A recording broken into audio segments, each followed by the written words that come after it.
So today we're going to be outing Greg Stoker and in denial. So I have a rule on my platform, right? I don't platform Zionist squatters, much like I don't platform apologists for the Chinese regime, the English regime, or the Irish regime. Okay? I don't platform apologists for South Korea or for Japan either, right? I don't platform anime freaks. I don't platform libertarians. I don't platform people from flyover country, right? I don't. So, you know who breaks the basic rule? And you know who platforms Zionists? Greg Stoker, who is also a war criminal, by the way. So this is on Mint Press News. Mint Press News sucks. They normalize all kinds of war criminals, Zionists, occultists, and one of these people, it's a war criminal they're normalizing, is Greg Stoker, who committed war crimes in Afghanistan. Okay? And this is titled, U.S. Marine who volunteered in the Zionist diaper forces speaks out as Lebanon invasion kicks off. So, Greg Stoker, who is a war criminal, who committed war crimes in Afghanistan, is interviewed Zuleika Morales, who volunteered to work with the Zionist terror cult and was raised as a Pentecostal Zionist in Puerto Rico. Again, this is why us Arabs are a little hesitant about trusting the Latino community. This is why us Arabs are hesitant about trusting Anglophones, right? Greg Stoker is a criminal, and then he's normalizing and rehabilitating Zionist terrorist Zuleika Morales. But this is not his first charreada. It's not his first rodeo, right? This is not the first rodeo of Greg Stoker, who runs the YouTube channel Colonial Outcasts, right? So this is his YouTube channel. And you can see this is not the first rodeo of Greg Stoker. So Greg Stoker has previously normalized Zionist squatters, including Yuval Mans, who is a literal Zionist terrorist. Greg Stoker normalized and platformed liberal Zionist Liam O'Mara on several different occasions, right? Greg Stoker platformed liberal Zionist Anthony Leuvenstein, and here's his Wikipedia page. You can see he's collaborated with liberal Zionist John Mearsheimer, liberal Zionist terrorist Ilan Pappé, liberal Zionist Sarah Roy, and Zionist terrorist and Zionist squatter Jonathan Cook. And he also founded a liberal Zionist organization in Australia, right? So again, here are the receipts on the people that Leuvenstein has platformed. Again, Leuvenstein was platformed by Stoker. Okay? So, again, this is irrefutable evidence and probable cause to believe that Greg Stoker is an op and a grifter, right? Because of how many Zionists he's platforming. And if we go back to this awesome conversation with the Good Shepherd Collective on millennials are killing capitalism, right about here. Or city. Listen, I hate $14.99 a month for a streaming app and $9.99 a month for a music app and hall or police department or whatever engage in that are ways that actually you can limit the flow, the flow of millions and millions and really billions if we think on an, if we're thinking in terms of all of the money that the US government and corporations and stuff like that send into Israel. I think that's extremely important, as we're also seeing, I think that, this is under discussed in the US left, but this war has been also very difficult for Israel to wage. And if it didn't have the United States just funneling so many weapons, so much money, they wouldn't have been able to do what they've done. I think that people need to really understand that like if you're horrified by the tens of thousands of people that have been killed, the tens of thousands of children that have been killed as well, like there are very material ways that we can work, and we can think strategically on a local level about what those are. And so I appreciate you all like kind of pointing that out and lifting that up. So you had this recent thread that I did want to bring you all on to also talk about, which was about Israeli allies and anti-occupation activists in Israel. And so I wanted you to kind of explain those dynamics a little bit, because I think in the United States, not only most people not have a great handle on nuances within Palestinian society, we also have very poor understanding of, I think, Israeli society. And I think there's even, I hear people say things of like, oh, well, a lot of Israelis oppose what's happening. And I'm like, no, like, as I understand it, the majority of Israelis actually think that Netanyahu, for instance, is not fighting this war harshly enough, right? That there needs to be an even harder line taken on Gaza. And so I think, that's obviously not the whole of society, but it does represent a large percentage of Israeli society. But you're speaking about some different segments, which are segments that might see themselves as so-called allies, which we have ally politics in the United States too, so people understand that concept, I think.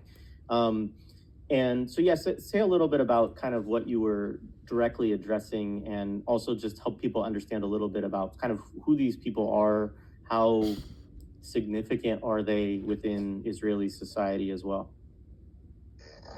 Yeah, I wanted to say thanks so much for this question, Jared, because I think we can't say enough about it. I think it's really important. And I think we kind of started to get into it a little bit in the last interview, but I'm always happy to talk about it because it's such a prevalent problem. So just like first, because you brought up the bit about there's a large percentage of Israeli society that approves of what's going on or wants it to be even more aggressive. So I got some statistics up. There was a poll in January. At the time, the official number of martyrs that was being reported was 25,000. 88% of Jewish Israelis polled in January believe that the number of deaths is justified. And then in February, there was a poll by the Israel Democracy Institute in which 63% of the respondents opposed a proposal for the state to agree in principle to the establishment of an independent, demilitarized Palestinian state. So I'm not going to go into what even we could imagine would be an independent, demilitarized Palestinian state at this point, or what, Israelis might imagine that to be. But I think it's really important because I think there are folks that believe like, oh, Netanyahu is this fringe, violent, horrible person. And so are the people we named like Smotrich and Ben Gvir. And yeah, we can see how Israelis really think because they show us all the time. And I think they don't just show us all the time in these kinds of polls, right? I mean, one of the things that I think even for me and people around me that was surprising maybe is kind of realizing how deeply entrenched all Israelis are, in their connections to the genocide machine that's ongoing. Because even if you yourself, obviously not you, but even if an Israeli themselves is not, in Gaza or part of the machinery or in the military, everyone has a family member who is in the military, was in the military, they were in the military, or in another way in civil society, they're supporting what's happening. So even for the folks who we might consider like the fringe left, there are all of these structural connections and folks that are not going out of their way to distance themselves from that, to condemn that, to express, aggressively, or, I don't want to say aggressively, but to express very clearly their opposition to that, are not, are not opposed to it in practice. So I think that's just like important to say. But the threat itself was in response to a post, a really long post by an Israeli journalist who's reached some prominence before October 7th, but especially in the last few months, about, it was on I think it was on the 7th. And so they were reflecting on what's happened since then, and like started off by making it about themselves and the people they knew who had been personally affected, and condemning Palestinian armed resistance. And we're 6 months into a genocide. I think the number is like 34,000 Palestinian martyrs at this point. That's confirmed. We know thousands more that just haven't made it to a hospital. Bodies haven't been discovered. I think a lot of people were really upset by the framing to begin with, but also this equation of Palestinian resistance and Israeli genocide was just really jarring. And so sort of the background behind that is that there's this idea that there are Israeli leftists or Israeli non-Zionists or anti-occupation activists or whatever. And it's not just here, but because you said a lot of folks aren't familiar with the context, I think it's important to talk about here. And it's also not just Israelis. I mean, we're using the term Israeli loosely because it includes Americans and, other Westerners, mostly Americans, Canadians, people from the UK, Australia, who come here and take citizenship, right? Like yesterday, and now they're Israelis today. That are part of this like mechanism of peace building and solidarity and co-resistance on the ground. And in principle, like they might provide some material value, right? In terms of journalism about villages that are going to be displaced or are displaced, about settler violence. Of course, they always differentiate between what is settler violence in the West Bank and themselves, who reside in stolen Palestinian homes in Haifa, in Tel Aviv, in Jerusalem. And so they create this binary of like good Israeli, bad Israeli, which we talked about in that Ebb article. That I can be a settler and at the same time be on the side of Palestinians and not address any of the material resources that I'm personally benefiting from through theft, that my family has been benefiting from through violence. And there are a number of organizations. So like just to name some of these organizations, there are organizations on the ground like the Center for Jewish Nonviolence, like Achvat Amim, but there are other like normalization organizations that benefit from these interactions, like Combatants for Peace, Seeds of Peace. I'm trying to think if there are any others that I really want to name at this moment. I'm sure they'll come to me. But so, there's a whole like funding scheme around these folks, and they're always engaged in normalization, and they're always peace now. Thank you, Benna. Peace now. And they're B'Tselem, and they're always engaged in this like funding scheme where they have to have Palestinians, right? Because they're peace organizations, so they have to have Palestinians. They find vulnerable Palestinians who they can, who are willing to say things for protection, for funding, for all of these different material resources. And And then they get to, come online and have clout or, publish articles, and they build their brand off of these connections. A lot of these journalists who benefit from this role as like Israeli leftist or whatever, and get to travel and get to make a lot of money and get to make documentaries and get to, have their name in fancy magazines and newspapers. They're only able to do that because they are associated with Palestinians, right?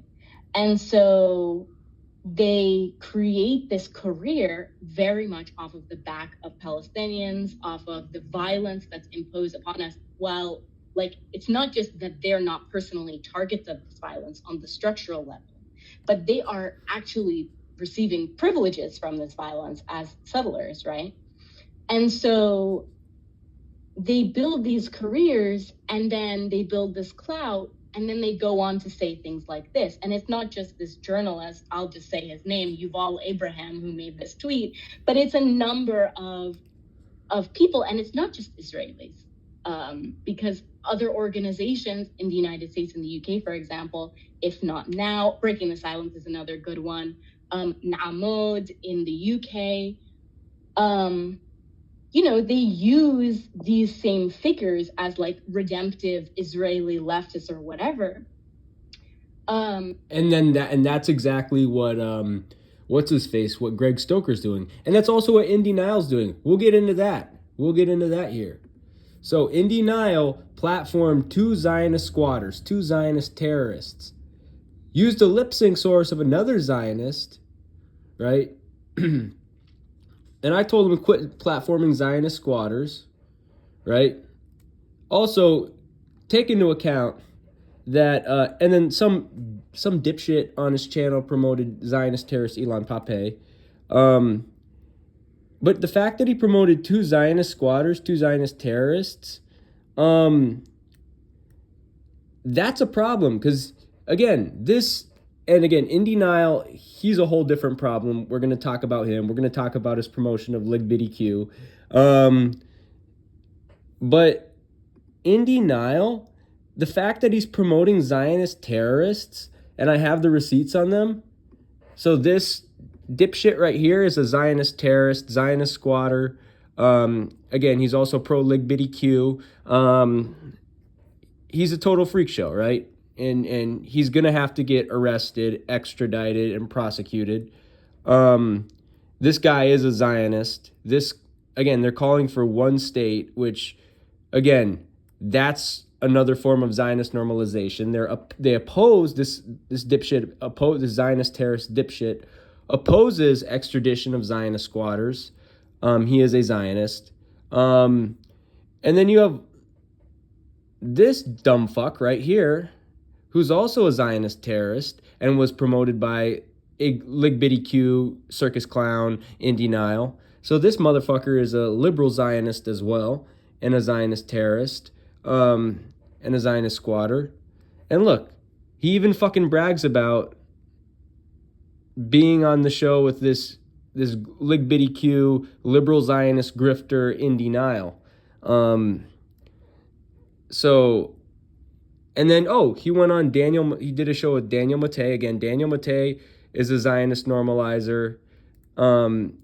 This guy, like this Indy Nile circus clown who's part of the LGBTQ cult and a liberal Zionist. This guy's bad news. He's a Zionist normalizer. He promotes LGBTQ. But yeah, and that's why I'm making making a video exposing these circus clowns, and that's why I'm using millennials are killing capitalism as a source to oppose and expose these Zionist grifters, many of whom promote the LGBTQ agenda. I'm sure to us and many, many, many, many others, we're online saying, hey, it's October, it's November, it's December. It's an electoral year.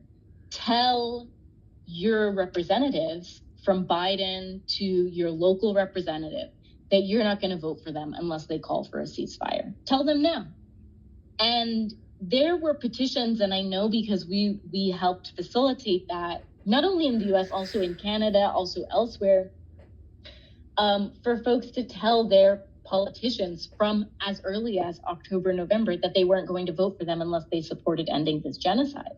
So even the idea itself, right, when I was reminded of that, it kind of put a new lens on it, because it's also not that the uncommitted movement offered. Oh, that's about uncommitted. That's the other one that I wanted to eventually play, about how the uncommitteds are liberal Zionists. But this is the one we were on. And like place their voices, their narrative on the same level with Palestinians, even though Palestinians are the colonized party, the oppressed party, the party that is seeking liberation.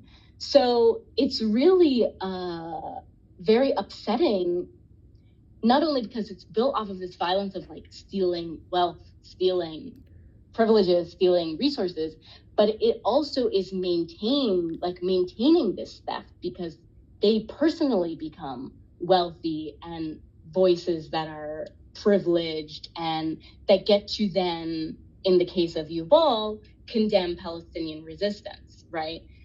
Now, yeah, I think I'll end it there, because I just want to emphasize that this violence is not just on the level of really building careers, cultivating resources, cultivating a name for yourself, really becoming a person with material wealth off of this violence, but that then that is used to delegitimize, to destroy, to tear down Palestinian meaningful engagement towards decolonization.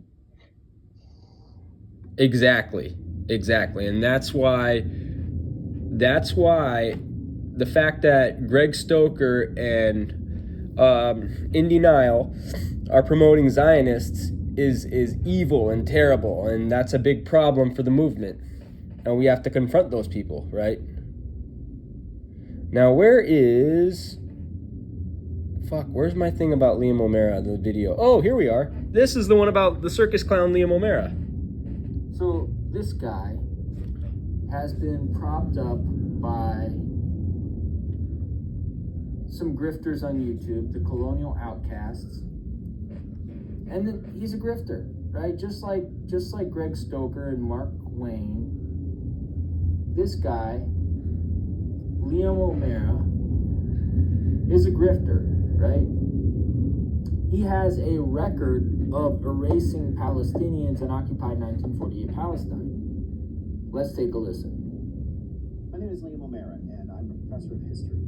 Don't let the Irish name fool you. I'm a proud Jew, and because of our history and traditions, I am an equally proud anti-fascist, anti-racist, anti-imperialist, and anti-Zionist.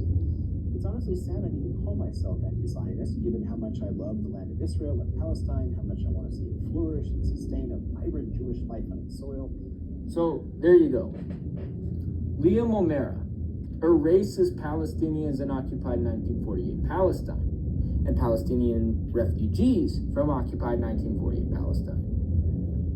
So, just to educate people, these are all the towns controlled by Palestinians in Palestine. Notice how many Palestinian towns in occupied 1948 Palestine exist. How many Palestinian-controlled towns in occupied 1948 Palestine exist, right? I went to Great... And obviously, I have family roots in Daliet al-Carmel and Isfia. My family is Palestinian, partly from an ethnically Druze background. So yeah, I am Palestinian. I can show you right here. Bingo. Actually, it's this one. DNA Genetics. Bingo, right here. Druze, right? Druze.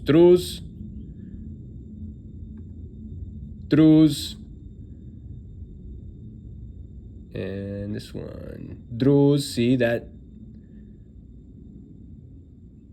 So yeah, and then if you go shared modern, speculative, bingo, again, 15% of my ancestry is Lebanese, Palestinian, and a tiny bit of Syrian mixed in, and that's from Daliet al-Carmel and Isfia.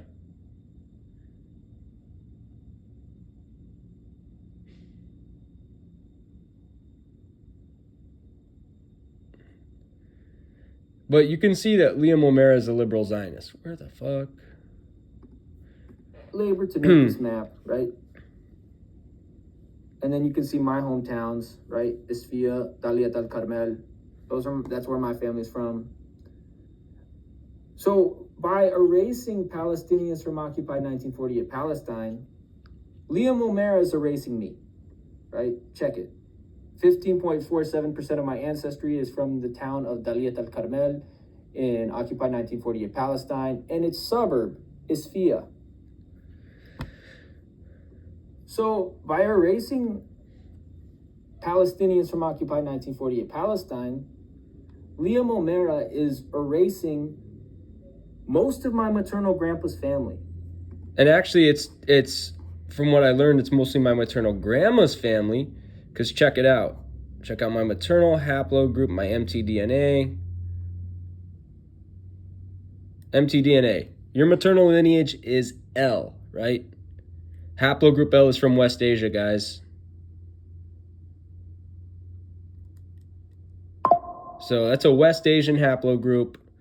So yeah. So it's actually from my maternal grandma, right? So yeah. Liam O'Mara is a liberal Zionist. Here's what else the circus clown. What else did he do? The Zionist squatters. Right? That's what Liam O'Mara is doing, being a liberal Zionist. Check it. Liam O'Mara, in this Facebook post, erases or attempts to erase, he tries to erase the indigeneity of Palestinians to Palestine. Right? That's what he's doing. He's comparing Palestinians and Lebanese to Zionist squatters. Right? That's what Liam O'Mara is doing. Right?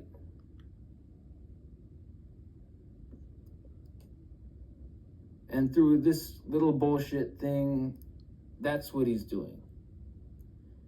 Not surprised, because he promotes Zionist Bernie Sanders on his page.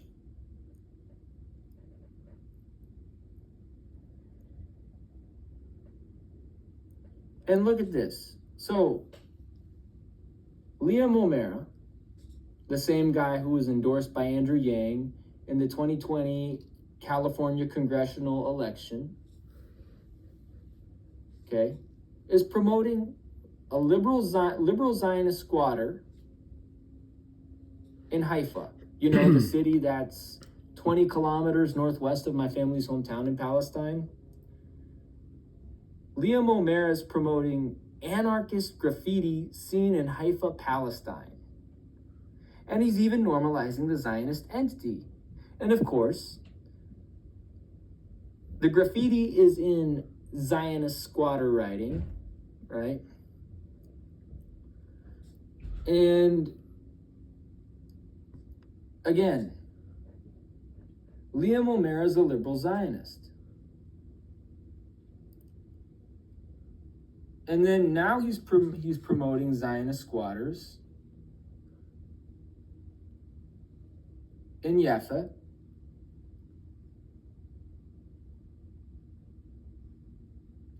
Clearly forgetting that these people are foreign terrorist invaders, and they're not allowed to be in Palestine. Now he's promoting Zionist organization JVP, which opposes extraditing Zionist squatters. So here you can see that Greg Stoker and Indy Nile have a record that is on paper trail of platforming Zionist squatters, liberal Zionists, and war criminals and terrorists. That's what they do, right? And to go back to this, right? The we don't platform Zionist squatters. And the fact that Greg Stoker and in denial are literally promoting Zionist squatters, that's a big problem.